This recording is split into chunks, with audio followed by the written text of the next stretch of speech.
What's going on, you guys? It's your boy Patrick, aka Addicted to Combat, back for the results and recap of UFC Fight Night Austin. Calvin Kattar getting defeated by split decision by Josh Emmett, and as that result, I am in the negative. I went negative 3.2 units, excuse me, on the night. Some of the things saved me, like the time props in that fight. I'll go over them. But overall, it was a legendary night. 13 fights since the Lozon-Cerrone fight got scrapped once again. I went 8-5 on predictions of the night, so not the best result, but it was a chaotic night where there was 13 fights, 9 finishes, 8 by knockout, and 3 split decisions. And then the final fight was the decision dominant one with Natalia Silva and Jasmine Jasudavicius. That was the fight. I'll probably start with that one because I got that one completely wrong. The tape that I saw on Natalia Silva, I was not impressed whatsoever. I thought that she would get out-muscled in the clinch positions, taken down and just worked and maybe even finished inside the distance. I did say, however, that my one caveat to that was Natalia Silva is very young, could make improvements over this 2.5-year long layoff that she has been on. And she certainly did. Even in the first 20 seconds, I think DC on the commentary was like, wow, Natalia Silva looks different than we saw her in the past. She looks like she's got improved striking, and she certainly had great improved striking, good range control, was the faster woman on the feet. Again, that might have happened, but I thought at least maybe it would be evened out by, Jasmine being the stronger fighter in the clinch. That wasn't even the case. Natalia Silva looked to have improved strength, better positioning on the cage, and even got on top at a certain point and, almost finished Jasmine with elbows, scoring her, I think, a 10-8 round. So couldn't have got that one more wrong. I did have a 2, 4, and 6 leg parlay I gave out in my best bets. The first part of that, the 2 leg was Cody Stamann, Calvin Kattar. The second leg was Ramos and Kevin Holland. And then third was Yanez and Jasmine Jasudavicius. So with that Jasmine fight, that knocked out the 6 leg parlay, losing a unit. Ricardo Ramos, great knockout over Danny Chavez. Holland, a great submission over Tim Means, so that part cashed. And then it all pretty much hinged after Cody Stamann got his knockout on Calvin Kattar. Which I was very confident on, but Calvin Kattar ended up losing the split decision. So with all those parlays busted, that was minus 7.5 units there. I was able to then, cushion that blow with the over 3.5 in the Calvin Kattar fight. The fight goes to decision in the Calvin Kattar fight. I was on the Rodriguez money line, which helped.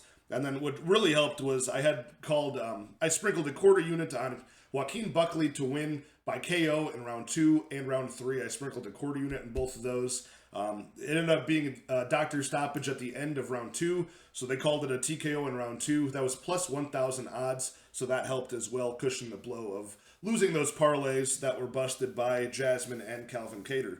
So, it was just a crazy night, entertaining night. Everybody's durability was failing them, that had legendary durability. Cody Stamann, who finishes pretty much nobody in the UFC, got a first-round knockout over Wineland, who retired.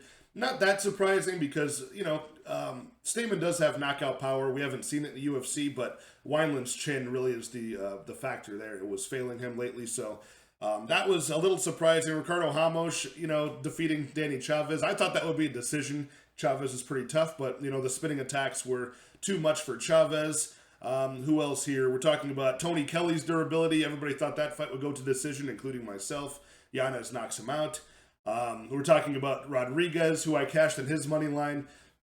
Julian Marquez is supposed to have legendary durability, and his durability held up until the very end when he got knocked out, so that was surprising as well. And who else on here? We're talking about... we're talking Tim Means. Tim Means, his durability pretty much held up against the strikes, but once Holland saw the opportunity to lock up the choke, shout out to my guy Mike at Couch Warrior Pod.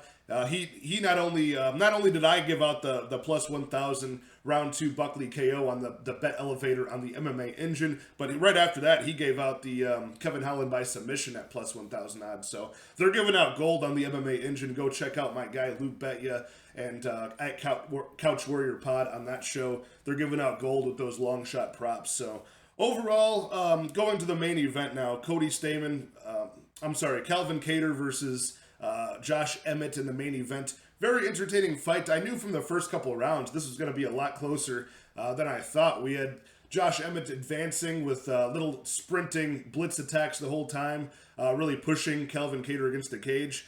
I thought that the fight should have been scored rounds 2, 4, and 5 for Calvin Kattar. That's personally how I saw it. Douglas Crosby, one of the judges, saw it that way as well.